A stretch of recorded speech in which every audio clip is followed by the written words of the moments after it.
हरे Krishna. Happy Diwali. आप सबको दिवाली बहुत बहुत बहुत मुबारक हो। हम सबको बहुत मुबारक हो। बहुत सुंदर त्यौहार है। हम लोग बहुत लकी हैं कि हम भारत जैसे देश में रहते हैं जहाँ पे कोई उदासी का कारण ही नहीं है। जैसे ही हम मुरझाने लगते हैं एक उत्सव आ जाता है और हम फूलों की तरह खिल जाते हैं। ये त्योहार कितने सुंदर हैं और हम लोग हम लोगों को कोई फेक पार्टीज़, कोई रीज़न नहीं ढूँढने पड़ते। हमारे पास त्योहारों के इतने इतने त्योहार हैं हमारे इंडिया में, हमारे भारत देश में, कि हमारे को कुछ भी एक्स्ट्रा क्रिएट करने की ज़रूरत है ही नहीं।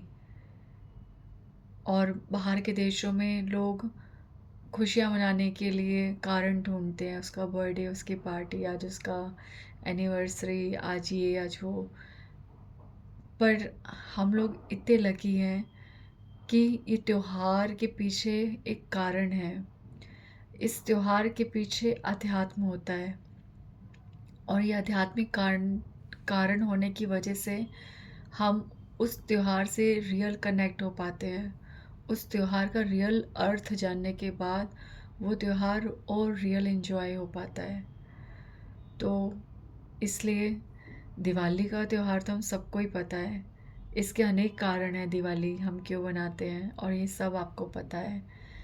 मूल बात ये है कि हम भगवान के संपर्क में आए। मूल बात ये है कि हम दिवाली को उत्साह के साथ मनाएं, किसी भी त्योहार को उत्साह के साथ मनाएं। भगवान ने ये सब चीज़ें हमारे लिए क्रिएट करी है कि मानव किसी भी तरह से बोर ना हो। मानव की प्रवृत्ति आनंद की है, क्योंकि हम सच्चिदानंद, उस आनंद मूर्ति के अंश हैं। तो वो सच्चिदानंद रूप मूर्ति श्री कृष्ण भगवान, स्वयं भगवान, हम अपने अंशों को सदैव आनंद में रखने के लिए कितने अनगिनत कारणों के साथ हमारे को ये उत्साह, ये पर्व बनाने का मौका देते हैं। तो इसे बहुत उत्साह के साथ मनाओ।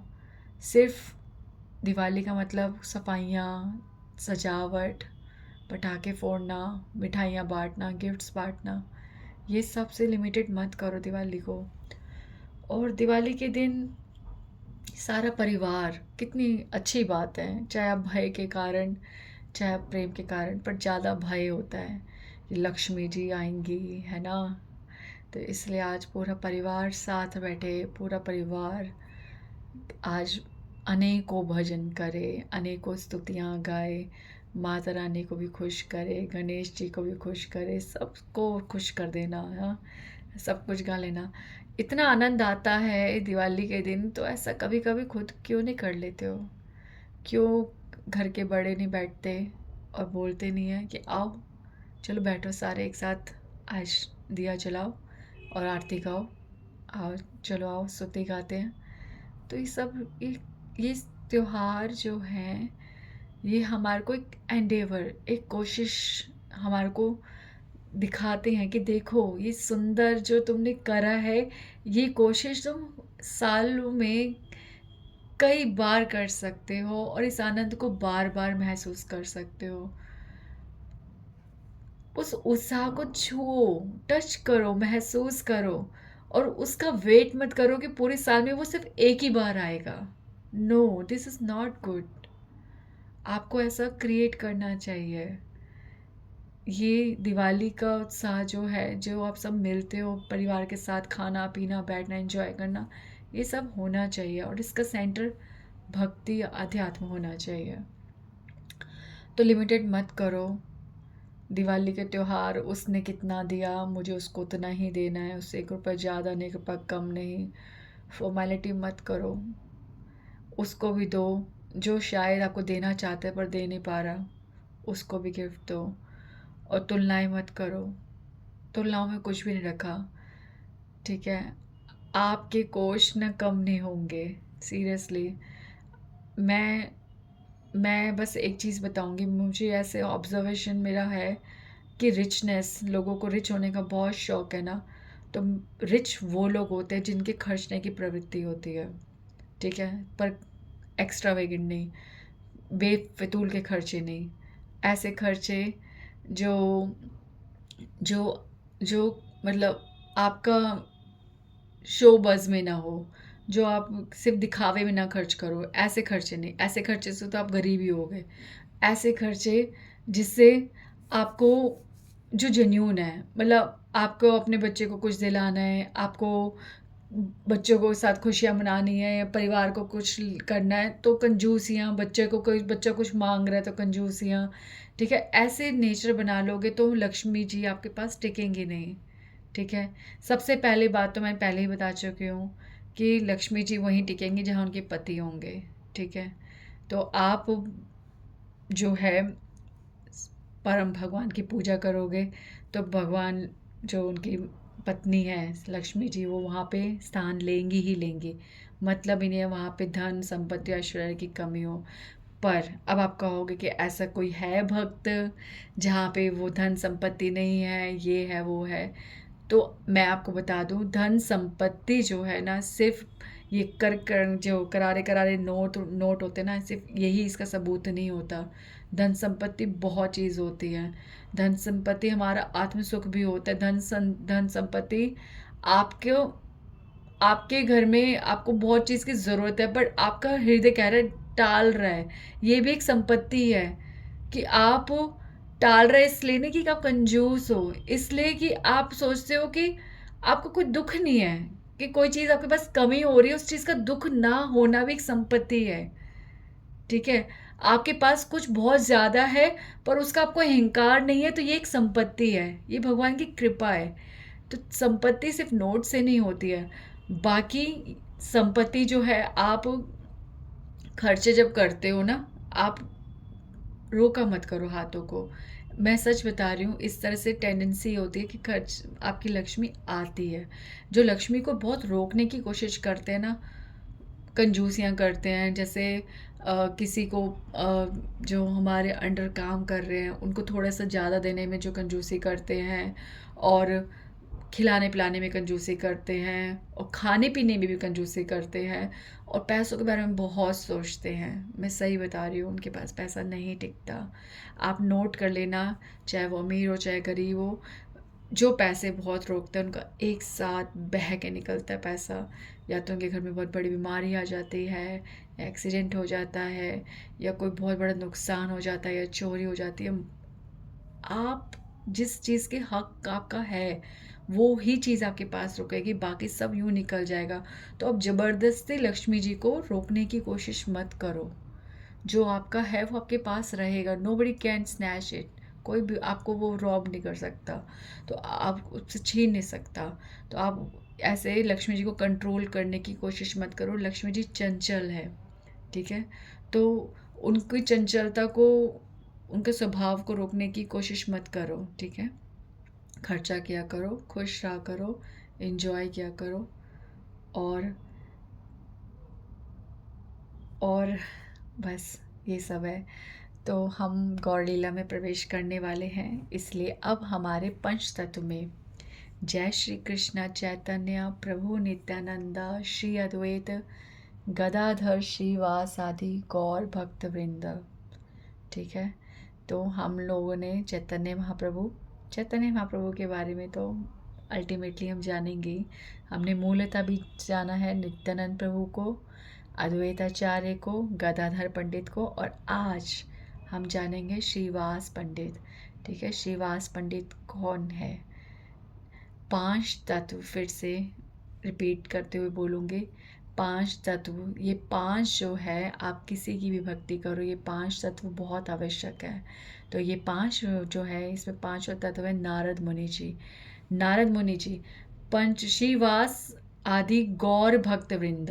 तो श्रीवास ठाकुर और गौर भक्त वृंद, ठीक है? ये कंबाइंड लेते हैं कि नारद मुनि जी के बिना, नारद मुनि जी के बिना तो कुछ भी संभव नहीं है, ठीक है?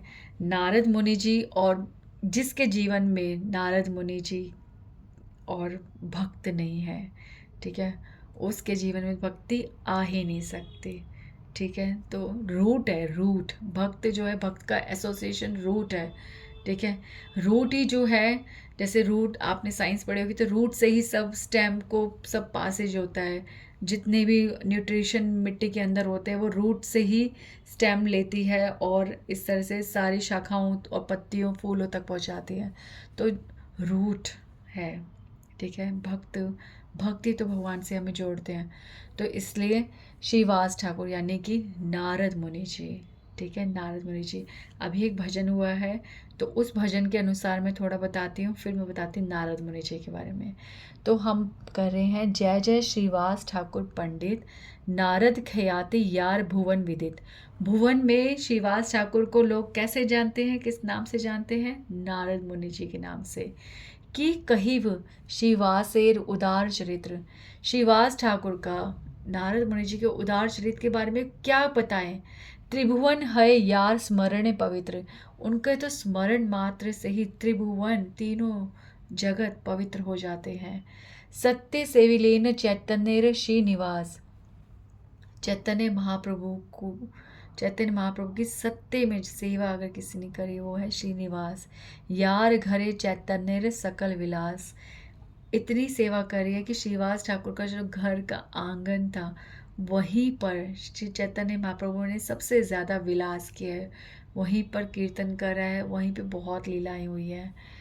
कृष्ण अवतार ये न वासुदेव घरे, यतेक विहार सब नंदेर मंदिरे। जिस तरह से कृष्ण भगवान ने वसुदेव जी के घर पे, ठीक है, घर वसुदेव जी के पास, यानी घर यानी कि वही जो जेल महल जो भी कह लो, वहाँ पे जब जन्म लिया था, पर विहार लीलाएं कहाँ की थी? विहार कहाँ किया था? नंद महाराज के घर पर, ठीक है, नंद भवन में। उसी तरह से चैतन्य महाप्रभु ने किसके यहाँ जन्म लिया है? श्री जगन्नाथ मिश्र, ठीक है, जगन्नाथ मिश्र के पिता। तो जगन्नाथ घरे हैल गौर अवतार, जगन्नाथ मिश्र के घर में गौर अवतार हुआ है। पर लीलाएं कहाँ कर रहे हैं? श्रीवास पंडित ग्रहे यतेक विहार, पर सारी लीलाएं उन्होंने कहाँ करी हैं? श्रीवास ठाकुर के आंगन में। सर्व वैष्णवेर प्रिय पंडित श्रीवास, सारे वैष्णवों के प्रिय प्राण पंडित कौन? श्रीवास, सबके प्रिय हैं श्रीवास पंडित जी। तान बाड़ी गेले मात्र सबार उल्लास, उनके बाड़ी, उनके आंगन में जाने से ही सबको उल्लास आता है। हर कोई व्यक्ति, बाहरी, गौर पार्षद और जितने भी सब लोग हैं, सब श्रीवास आंगन में आना चाहते हैं। सबको ये भाग्य चाहिए कि हम भी श्रीवास आंगन में आए, क्योंकि महाप्रभु वहीं पे लीलाएं करते हैं। पर वहाँ पे ये जो प्रवेश था केवल भगवान की कृपा से ही बहुत महत्वपूर्ण भक्तों को ही मिला था। तो इसलिए सबका उल्लास था श्रीवास ठाकुर के आंगन में जाना। यार दास दासीर की कहिब श्रीवासेर भाग्येर महिमा, श्रीवास ठाकुर के भाग्य की महिमा के बारे में क्या कह सकते हैं? यार दास दासीर भाग्येर नाही सीमा, उनके तो दास, उनके घर के जो दास दासी है उनके भाग्य की सीमा का ही वर्णन नहीं कर सकते, तो सोचो श्रीवास ठाकुर के भाग्य का हम क्या वर्णन कर सकते हैं? चारी वेदे यारे देखी वारे अभिलाष, अगर किसी को चार वेदों के दर्शन करने की इच्छा है, ताहा देखे श्रीवासेर यत दासी दास, वो तो केवल श्रीवास ठाकुर के दास दासियों के दर्शन ही कर लो, समझ लो चार वेदों के दर्शन हो गए। पुत्र शोक ना जानील ये गौरांग प्रेमे, अब देखो ये सीक्रेट है। अब ये नेक्स्ट टाइम से हम गौरांग महाप्रभु की लीलाएं सुनेंगे तो इतनी अनगिनत लीलाएं आएंगी। उनमें एक लीला हुई थी कि श्रीवास ठाकुर के घर में जब सारे भक्त गौरांग महाप्रभु एक बार कीर्तन कर रहे थे, नृत्य कर रहे थे, उसी समय श्रीवास ठाकुर का पुत्र जो है वो प्राण छोड़ देता है। तो उस समय पे उन्होंने अपने पुत्र के लिए रोना विलाप करना ये ज़रूरी ना समझा, कोई दुख नहीं। उन्होंने केवल ये बात की इम्पोर्टेंस का वो ध्यान रखा कि गौरांग महाप्रभु के आनंद में, उस कीर्तन में कोई विघ्न ना पड़े। तो सोचो सोचो हमारे घर का हमारा कोई संतान शरीर छोड़ दे और हम भगवान के कीर्तन को रोकना नहीं चाहते, कितनी बड़ी बात है। आप इसका आभास भी नहीं कर सकते।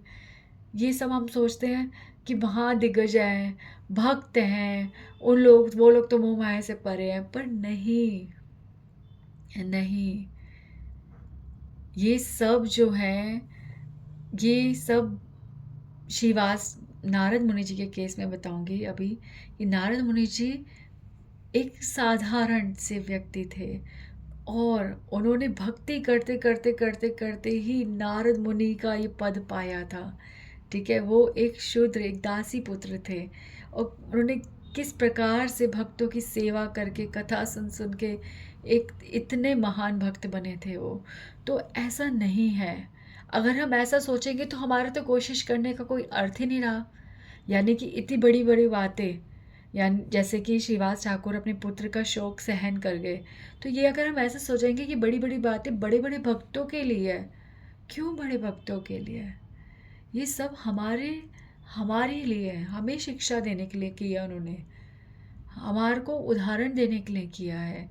हम लोग जब भी कुछ करते हैं तो हम सोचते हैं हिस्ट्री में किसने किया ऐसे, किसने करा ऐसा आज तक।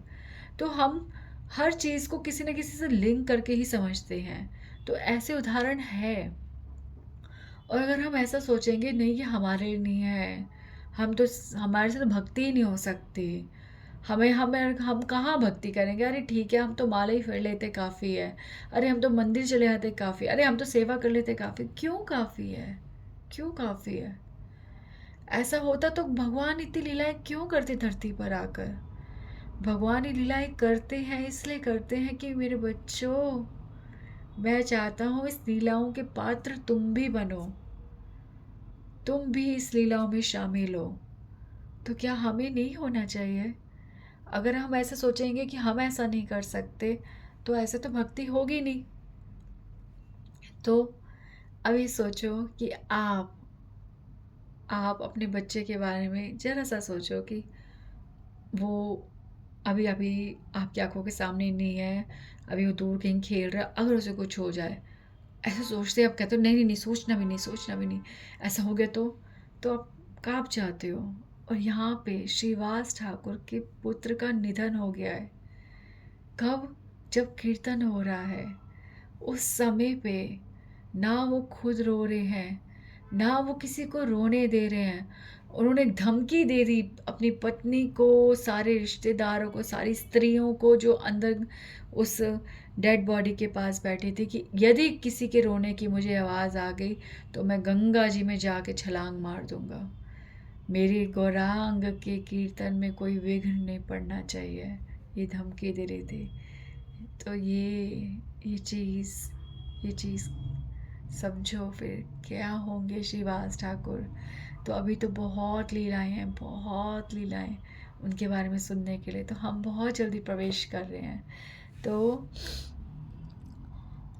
ये हाँ, पुत्र शोक न जानिल ये गौरांग प्रेमे, भासे आरो श्री कृष्णेर संकीर्तन वाणे। ठीक है, श्री कृष्ण के संकीर्तन में कोई विघ्न ना पड़े, इसलिए उन्होंने पुत्र शोक को देखा भी नहीं, जाना भी नहीं। और ये तहारे स्मरे से कबू ना ही पाए, सॉरी, ए सब संसार दुख तहार की ताए, ये तहारे स्मरे से कबू नहीं पाए। संसार दुख, इस संसार का दुख, धन का दुख, पत्नी का दुख, पुत्र का दुख, अनेकों प्रकार के दुख, शारीरिक दुख, कोई भी प्रकार का दुख जो है वो श्रीवास ठाकुर को क्या दुख देगा। जिनके स्मरण से ही, अगर हम श्रीवास ठाकुर का स्मरण करें, नारद मुनि जी का सिर्फ स्मरण करें, तो हमारे सारे दुख नष्ट हो जाए। ऐसे व्यक्ति को याद करने से, ऐसे भक्त को याद करने से जब किसी अनजान व्यक्ति के दुख खत्म हो जाते तो सोचो उसको क्या दुख छुएगा। श्रीवासेर चरणे रहुक नमस्कार, गौर चंद्र नित्यानंद नंदन यहार। श्रीवास ठाकुर के चरणों में हम सब का नमस्कार। गौरांग, गौरचंद्र मतलब गौरांग महाप्रभु, और नित्यानंद प्रभु, नंदन यार, नंदन मतलब पुत्र, जिनके पुत्र हैं, ठीक है, श्रीवास ठाकुर के पुत्र हैं कौन, गौरांग महाप्रभु, नित्यानंद प्रभु। तो ये लीला जो है यहीं पे एंड होती है कि जब ये सब पता चला था, आगे हम डिटेल में पढ़ेंगे इसको, एक एक डायलॉग क्या था, क्या बोला श्रीवास ठाकुर ने, क्या बोला उनकी पत्नी ने, क्या बोला चैतन्य महाप्रभु ने, क्या बोला भक्तों ने, कैसे पता चला चैतन्य महाप्रभु को कि अंदर उनके पुत्र मर चुका है, क्या हुआ, उसके बाद क्या हुआ, तो ये सब हम बाद में पढ़ेंगे, बाद में सुनेंगे।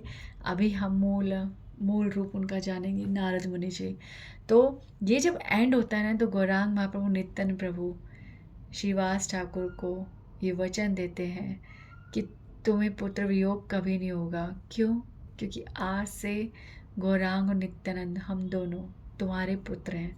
तो यहाँ पे लिखा है नंदन याहार, ठीक है, श्रीवास ठाकुर के नंदन यानी कि पुत्र हैं गौरांग महाप्रभु और नित्यानंद प्रभु।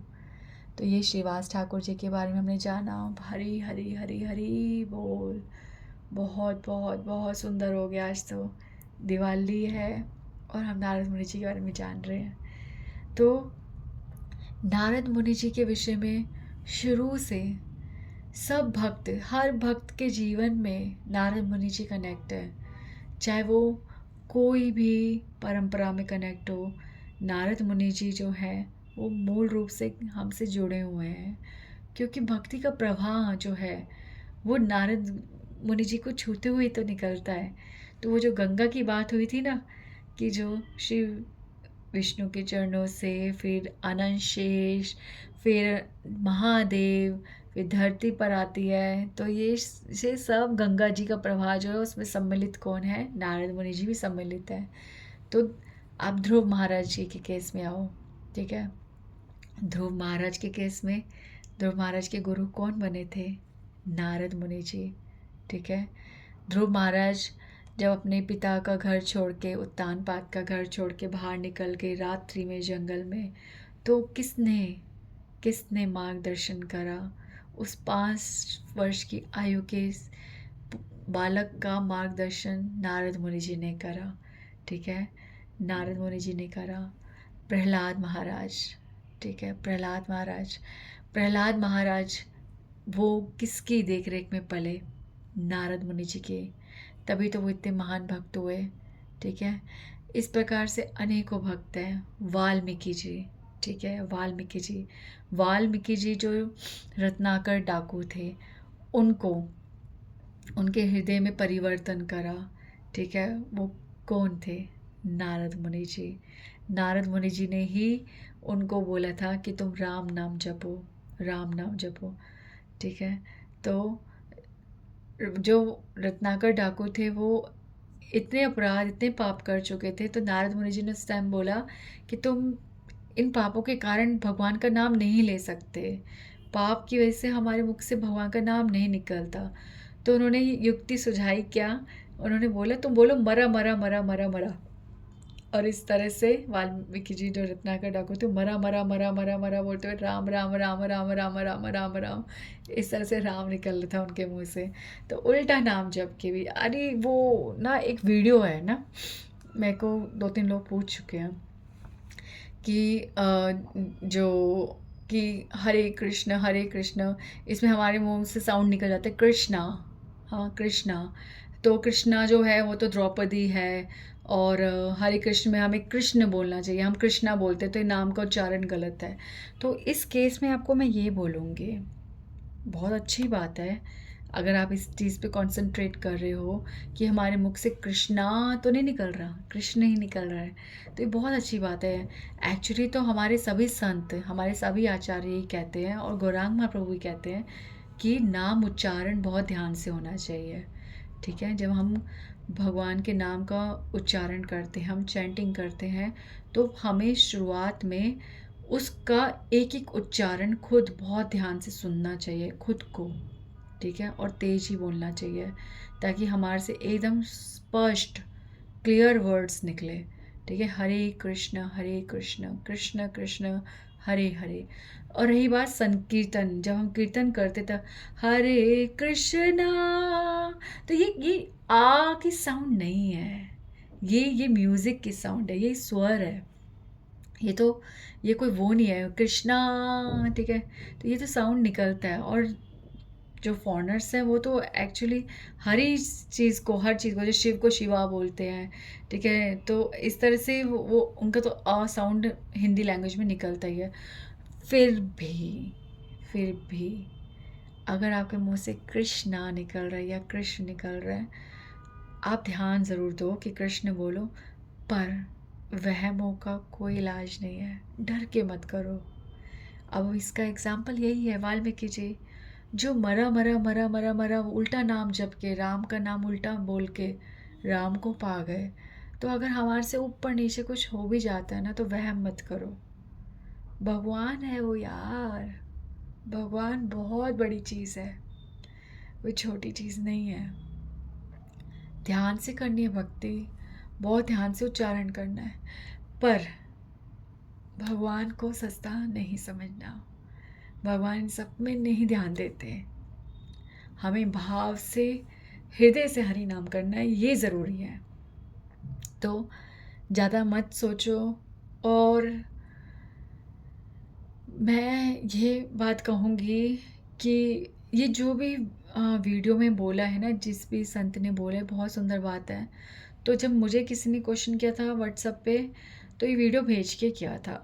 मैंने ये बोला कि आप इस वीडियो में जो भी क्वेश्चन है वो डायरेक्ट कर लो, मैं वीडियो ओपन करके नहीं देख सकते। मैं हर संत को प्रणाम करती हूँ, पर मैं आपको एक चीज़ समझा रही हूँ, प्लीज़ आप समझना। मैं ना मुरारी बापू जी को सुनती हूँ, मैं गौर गोविंद स्वामी महाराज जी को सुनती हूँ, मैं श्रीमद आनंददास बाबा जी महाराज के स्क्रिप्चर्स पढ़ती हूँ, मैं श्री प्रभुपाद के शरणागत हूँ, मैं उनके स्क्रिप्चर्स पढ़ती हूँ, मैं भक्ति विनोद ठाकुर, भक्ति सिद्धांत सरस्वती ठाकुर के स्क्रिप्चर्स पढ़ती हूँ। और मेरे पास भक्तों का संग बहुत है, ठीक है। और मुझे ऐसा लगता है जो मेरी लिस्ट में जुड़ रहे हैं, जो भी संत जुड़ रहे हैं, उनकी शब्द में परिवर्तन है, पर वो जो मूल समझा रहे हैं वो पूरी तरह से शास्त्रिक और एक ही रस में है, ठीक है। तो मैं कहीं भी कंफ्यूज नहीं होती। जब भी मैं किसी की और किस्मत देखो मेरी कितनी अच्छी है कि जब मैं किसी एक की वाणी पढ़ रही होती हूँ, तो दूसरी जो है वो भी उसी टॉपिक के बारे में बात कर रहे होते हैं। ये मेरे पास इतना, मैं लकीली, मैं भगवान भी इतनी हेल्प करते हैं कि मैं कभी भी कोई टॉपिक पढ़ती हूँ तो मेरे सारे शास्त्रों में न जाने कैसे मैजिकली वो टॉपिक क्लियर होता है। वो उसका मतलब वो एक ही कॉन्टेक्स्ट में होते हैं, जुड़े होते हैं। तो वैसे ही मैं जब कोई लेक्चर भी सुनती हूँ, तो दूसरा लेक्चर उससे कनेक्ट हो जाता है, वो बात वहाँ पे कंफर्म हो जाती है। तो मैं ले दे के ना एक ही बात समझ रही हूँ और एक ही वाणी सुन रही हूँ।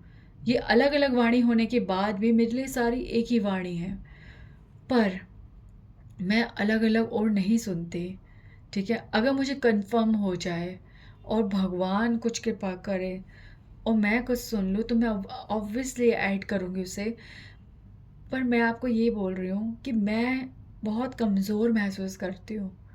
हम, प्रभुपाद जी हमेशा कहते हैं कि हमारे को, हम भक्ति में दृढ़ नहीं हैं, हमारी नींव जो है अभी इतनी स्ट्रांग नहीं है। इस समय पे हमारे को ये ध्यान रखना चाहिए कि हम कंफ्यूज ना हो जाएं। तो पहले हमारे अंदर जो भगवान का ज्ञान है, भगवान तत्व जो है, वैदिक फिलॉसफी जो है, शास्त्रिक ज्ञान, वो दृढ़ हो जाना चाहिए। उसके बाद हम जब कितने भी लोगों को सुन ले, हमें पता है ये बात जो बंदा बोल रहा है ये शास्त्रिक है, क्योंकि हमने हमने हमारा ज्ञान दृढ़ हो चुका है, स्ट्रांग हो चुका है, नॉलेज आ चुकी है, तो हम कैच कर सकते हैं हाँ ये जो बात बोल रहे हैं शास्त्रिक है, ये जो बात बोल रहे हैं शास्त्रिक नहीं है, ये थोड़ा मिल मिला के बोल रहे हैं, ठीक है। तो ये जो चीज़ें हैं, ठीक है, ये जो चीज़ें हैं, ये जब तक नहीं आ जाती तब तक हम अनगिनत ना सुने। प्लीज़, आपको अगर किसी की भी वाणी अच्छी लग रही है ना सुनने में, तो आप उसको फॉलो करो। पर आप एक को सुन रहे हो, फिर दूसरे को सुन रहे हो, फिर आप एक ही क्वेश्चन को लेके ना घूमते रहते हो।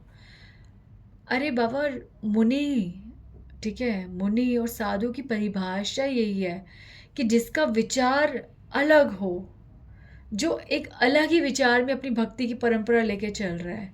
हर मुनि, हर साधु का विचार अलग होता है, ठीक है। दूसरा, एक साधु का विचार इस पे भी डिपेंड करता है वो किसको सिखा रहा है, वो किसको बोल रहा है, उसके आसपास किस तरह के लोग हैं, ठीक है, किस तरह के लोग हैं। तो वो जो है, अगर कुछ उनकी भाषा में परिवर्तन है तो वो उन लोगों के लिए जो उनके आसपास रह रहे हैं।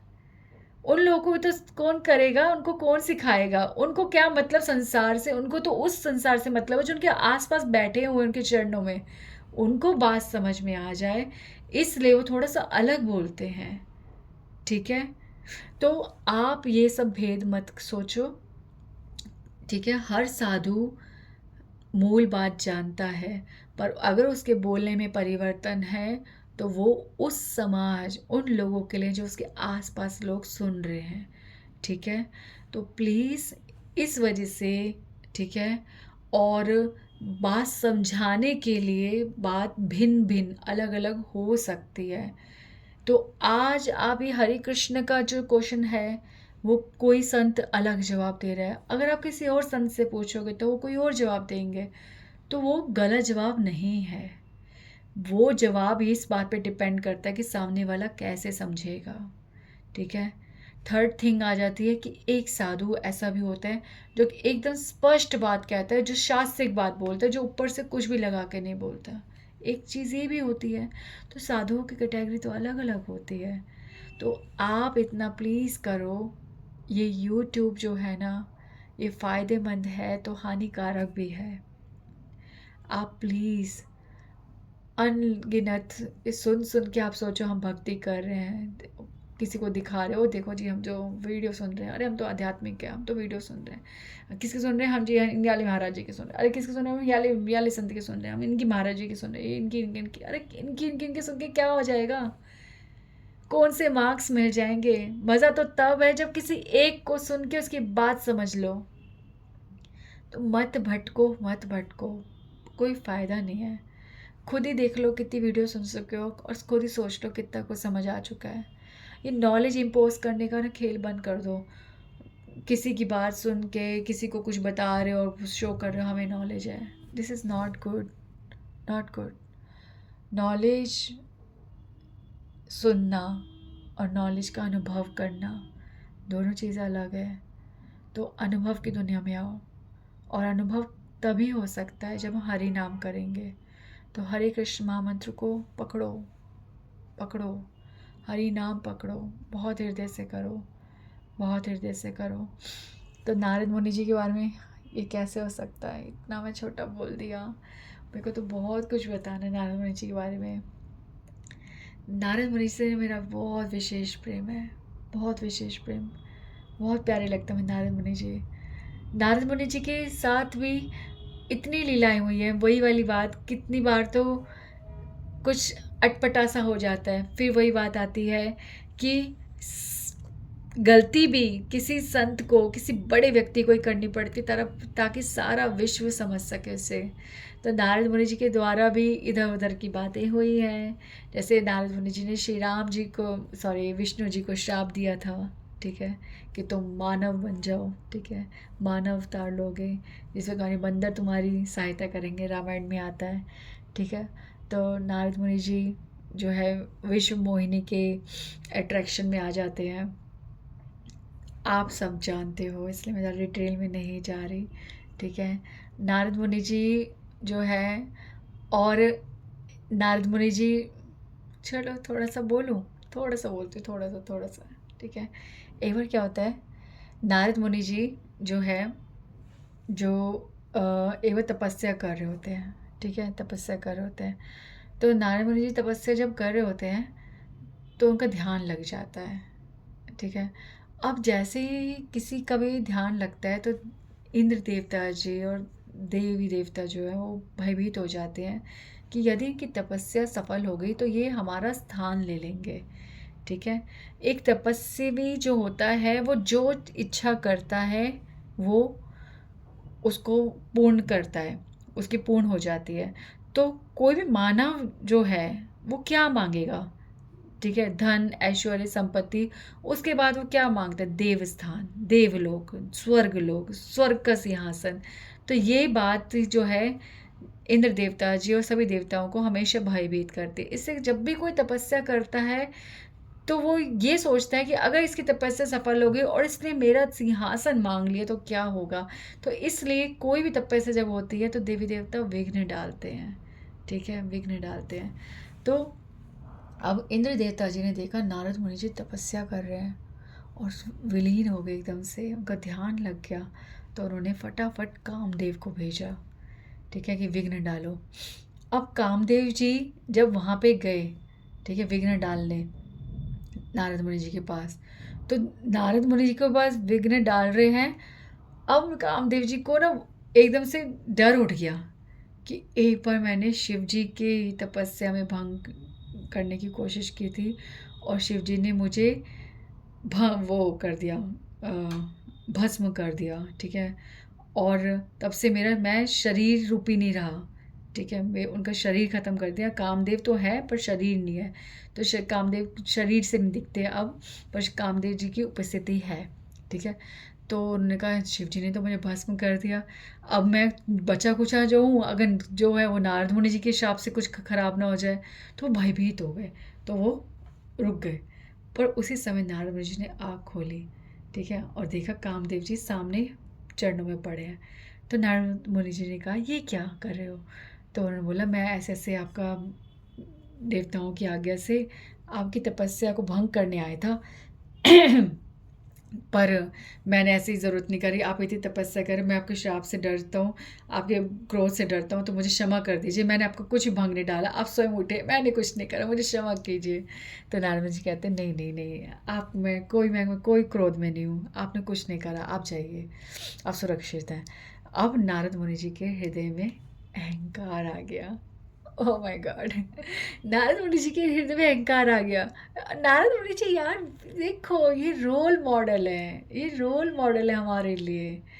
ये ये इनसे गलती हो सकती है, ये भगवान हमारे सामने हमें समझा रहे हैं कि प्लीज़ अहंकार मत करो। थोड़ी सी भक्ति करके, कुछ भी करके, कुछ भी थोड़ा सा हमारे पास क्या आ जाता है, हम अहंकार करते हैं। तो इस अहंकार से बचना है हमें। ऐसी अवस्था किसी के पास भी हो, नारद मुनि जी के पास भी हो, तो वो भी इससे घायल हो जाते हैं। तो इससे बच के रहो।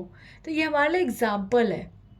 ठीक है, अदरवाइज नारद मुनि जी को क्या, नारद मुनि जी को कुछ प्रभावित नहीं कर सकता। वो तो हमारे लिए रोल मॉडल बन रहे हैं। ठीक है, अपनी ख्याति को छोड़ देते हैं, अपने प्रशंसा, अपने मान सम्मान सबको त्याग करके वो भगवान की महिमा भक्ति फैलाने के लिए अपने आप को किसी प्रकार का भी उदाहरण बना के रख देते हैं। तो ये तो नारद मुनि जी वो भगवान के अंडर हैं, छोड़ रखे अपने आप को कि भगवान हम आपके इंस्ट्रूमेंट हैं, आपके यंत्र हैं, आप किसी प्रकार से भी हमारा उपयोग करो, बस आपके नाम की महिमा चराचर में फैलनी चाहिए। तो अब नारद मुनि जी को अहंकार आ गया। और नारद मुनि जी को अहंकार आया तो उन्होंने कहा देखा, कामदेव भी मुझसे भयभीत होके मेरी तपस्या भंग नहीं कर पाया। और ये बात सुन के वो सोच सोच के बड़े अभिमान में आ रहे हैं। अब उनको हो रहा है मैं किसको बताऊं, किसको बताऊं। और नारायण नारायण नारायण करते करते शिवलोक पहुंच गए। अब उन्होंने शिव जी को बताया। ठीक है, शिव जी ने कहा अरे नारद मुनि जी आप तो बड़े प्रसन्न दिख रहे हैं, क्या कारण है? तो उन्होंने बोला कि पता है आपको, आपकी तो तपस्या भंग कर दी थी, तब आपने भस्म किया था कामदेव को। मेरे सामने तो कामदेव आया और उसने कुछ भी नहीं करा, मेरा तनिक भी बिगाड़ नहीं सका। वो मुझसे क्षमा मांगी और कहा कि मैं कुछ भी नहीं करूंगा, और क्षमा मांग के चला गया। देखा, मैंने कामदेव पर विजय प्राप्त कर ली, कामदेव पर।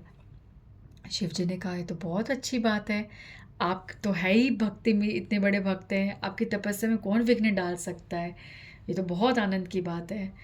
पर शिव जी परम गुरु, हाँ, वो हमेशा जानते हैं। ठीक है, शिव जी जो हैं अहंकार के देवता हैं। तो हमारा अहंकार जो है उसको रोकना, उसे नियंत्रित करना, उसे ख़त्म करना वो शिव जी के अंडर आता है। तो नारद मुनि जी को शिव जी ने एक सलाह दी कि हे नारद, ये बात जो तुमने मुझसे कही कि तुमने काम पर विजय प्राप्त कर ली, ये बात ना श्री विष्णु को मत बताना। अब शिव जी ने ये बात ये इसलिए बोली कि अगर नारद मुनि जी ने विष्णु जी के सामने ऐसे बोला तो अवश्य विष्णु जी कोई लीला करेंगे उनका अहंकार तोड़ने के लिए, फिर नारद जी को पीड़ा होगी। तो इसलिए शिव जी ने कहा था कि मत बताना। पर नारद मुनि जी ने क्या सोचा, अहंकार जो है वो उनकी बुद्धि का विनाश कर चुकी है। तो अब वो शिव जी के बारे में को यह सोच बैठे कि शिव जी को मुझसे ईर्ष्या हो रही है। अहंकार ईर्ष्या को जन्म देता है और ये नहीं चाहते कि विष्णु जी को पता चले कि मैंने काम पर विजय प्राप्त की है। ये चाहते हैं सारी दुनिया को सिर्फ यही पता रहे कि सिर्फ शिव जी ही कामदेव पर विजय प्राप्त कर सकते हैं, ये दूसरा कौन आ गया, और ऐसी मेरी ख्याति ना फैले, इसलिए ये मुझे रोक रहे हैं। ठीक है, तो नारद मुनि जी ने कहा हाँ हाँ ठीक है महादेव, मैं किसी को नहीं बताऊंगा, आप बेचिंत रहो। और नारायण नारायण नारायण करते करते वो विष्णु लोक वैकुंठ धाम पहुंच गए। अब वैकुंठ धाम में पहुंचे और नारायण नारायण, अब भगवान उठे और पूछा, अरे नारद जी आज आप आए हैं, आप तो बड़े प्रसन्न दिखाई दे रहे हैं, क्या कारण है। तब उन्होंने बोला कि आपको पता है मैं आपका नाम जप कर रहा था, आपके लिए तपस्या कर रहा था और सारे देवी देवता भयभीत हो गए। काम मेरी तपस्या में विघ्न डालने आया पर वो मुझसे भयभीत हो गया और उसने कोई विघ्न नहीं डाला और मेरी तपस्या में उसने भंग तक नहीं करा और मुझसे क्षमा मांगी। अब विष्णु जी हृदय झाँक गए, ये तो अहंकार से युक्त हृदय है, इस बातों में तो अहंकार की चाशनी टपक रही है। अब मेरा भक्त नारद, मैं उसको कैसे इस अहंकार के साथ छोड़ दूँ। भगवान हमेशा भक्त की रक्षा करते हैं, इसलिए कभी हमारे साथ छोटी बड़ी बात हो जाती है ना, तो ये समझा करो भगवान हमारे साथ लीला कर रहे हैं कि अहंकार के वश में ना हो, क्योंकि भगवान हमसे दूर नहीं होना चाहते ना। अहंकार भगवान से दूर करता है। अहंकार एक ऐसी बलशाली रस्सी है जो हमें भगवान के चरणों से दूर ले जाती है। तो भगवान अपनी कृपा रूपी आरी तलवार से उस रस्सी को काट देते हैं। ठीक है, तो उससे हमें थोड़ी तकलीफ़ होती है, कभी ऊपर नीचे बात हो जाती है, कभी ऐसा लगता है हमारे साथ क्या हो रहा है। तो ये समझा करो भगवान हमारा अहंकार काट रहे हैं। तो अब विष्णु जी ने निर्णय कर लिया कि नारद मुनि जी का अहंकार तोड़ना है। ठीक है, अब नारद मुनि जी विचरण करते करते धरती लोक पर पहुँचे और वहीं पर पहले ही विष्णु जी ने एक माया का प्रभाव डाल दिया। क्या, एक बहुत सुंदर नगरी, हर व्यक्ति वहाँ इतना सुंदर, ठीक है, और सब इतना धन धान, इतनी संपत्ति, इतना स्वर्ण, बहुत कुछ, ठीक है, सब कुछ वहाँ पे ऐश्वर्य ऐश्वर्य है। तो नारद मुनि जी का ये नगरी तो मैंने कभी देखी नहीं है, ये नगरी कैसी है। ठीक है, तो वहाँ पे वो पता चलता उनको, सब लोग बताते कि यहाँ पे एक स्वयंवर होने वाला है, लड़की कन्या का नाम है विश्व मोहिनी। ठीक है, तो विश्व मोहिनी जो है वो जो है उनके जो पिता होते हैं वो रथ से उस टाइम निकल रहे होते हैं, नारद मुनि जी को देखते हैं, उन्हें प्रणाम करते हैं और कहते हैं आइए आइए आप मेरी महल में चलिए और मेरी पुत्री को आशीर्वाद दीजिए, आज उसका स्वयंवर है। तो जैसे ही नारद मुनि जाते हैं तो देखते हैं विश्व मोहिनी को, वो उनके चरण छोड़ती है और जैसे वो मुख ऊपर करती है, नारद मुनि जी तो बस चित्त हो जाते हैं। इतनी सुंदर कन्या, इतनी सुंदर कन्या, काश ये कन्या मुझे वरण करे, इसको ये स्वयंवर में मुझे ही हार पहनाए। तो नारद मुनि जी इस तरह से इच्छाएं मानते हैं अपने हृदय में। तो राजा जी बोलते हैं कि आज स्वयंवर तक रुकिए। तो नारद मुनि जी कहते हैं अरे नहीं नहीं नहीं, मैं स्वयंवर तक क्या रुकूंगा, मेरे को तो मैं ऐसे स्थान पर ज़्यादा नहीं रुकता, मैं तो बस चलता हूँ, मैंने आशीर्वाद दे दिया, मैं चलता हूँ। अब नारद मुनि जी बाहर निकले हैं नगरी से और विचार कर रहे कि ऐसा क्या किया जाए कि मैं स्वयंवर में जाऊँ और ये विश्व मोहिनी जो है मेरे गले में माला डाले। तो नारद मुनि जी युक्ति करते हैं और जाते हैं सीधा भगवान विष्णु के पास कि हे नारायण, आप जो है अपना रूप, अपना सौंदर्य मुझे दे दीजिए और मैं इस स्वयंवर में एक राजा बन के वहाँ पे विराजित होऊंगा, ताकि वो विष मोहिनी मेरे गले में माला डाल दे। ठीक है, तो भगवान कहते हैं अच्छा, तो तुम्हें मेरा रूप चाहिए? कहते हैं हाँ हरि, मुझे आपका रूप चाहिए। तो कहते हैं ठीक है, आपको हरि रूप प्राप्त हो। अब हरि रूप प्राप्त हो गया, हरि का दूसरा अर्थ वानर भी होता है। और नारद मुनि जी वानर बन जाते हैं। तो शरीर तो उनका वो है और चेहरा उनका वानर का। अब वो सोच रहे हैं कि मैं हरि की तरह सुंदर लग रहा हूँ।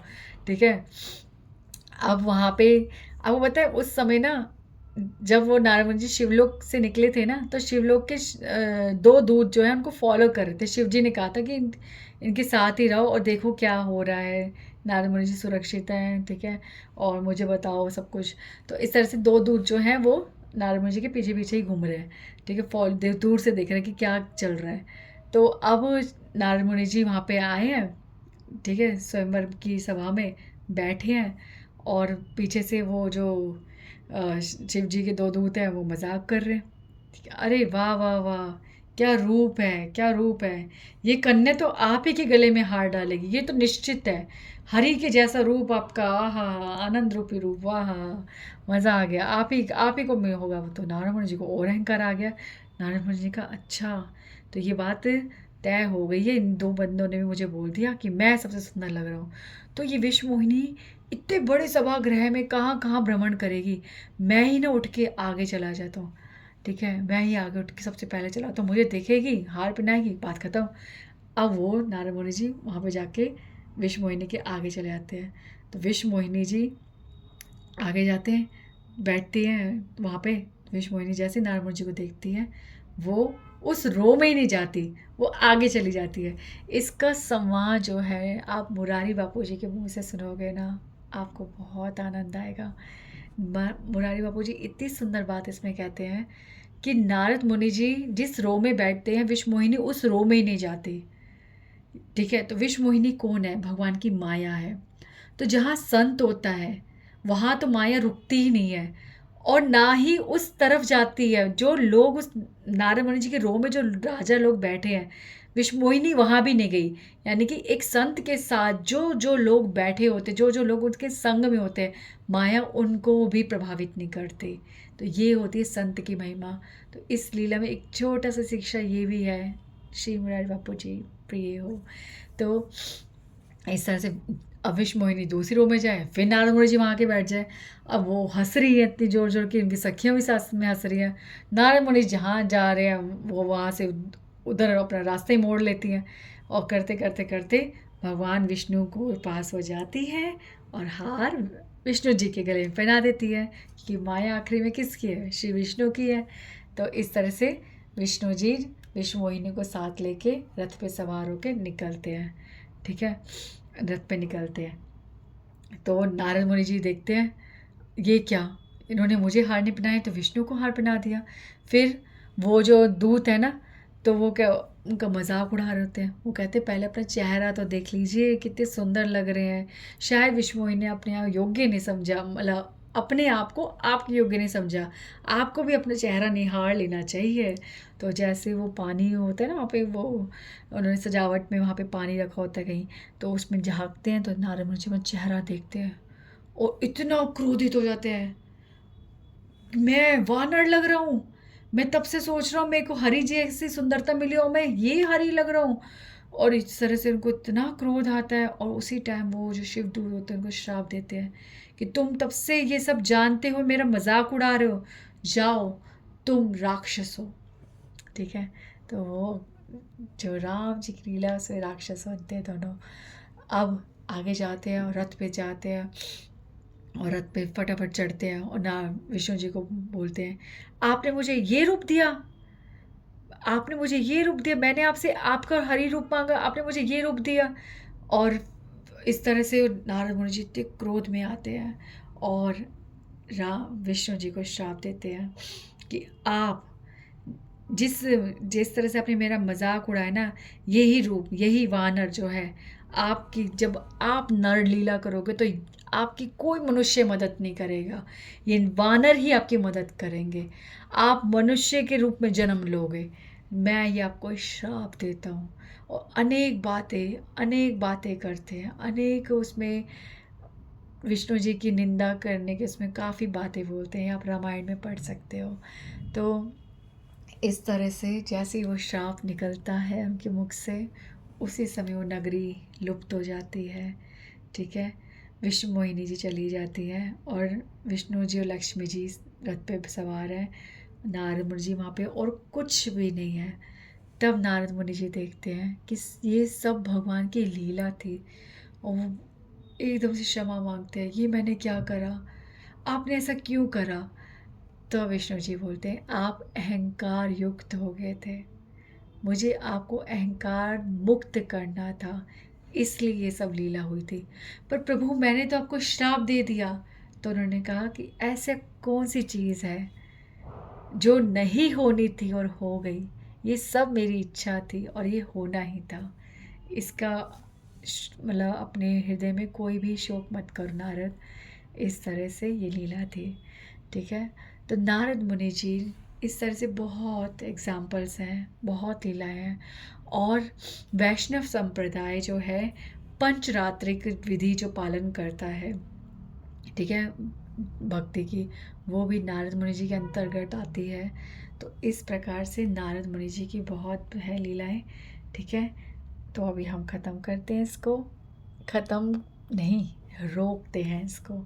तो अगली बार से हम लोग क्या करेंगे, चैतन्य महाप्रभु की लीला में प्रवेश करेंगे।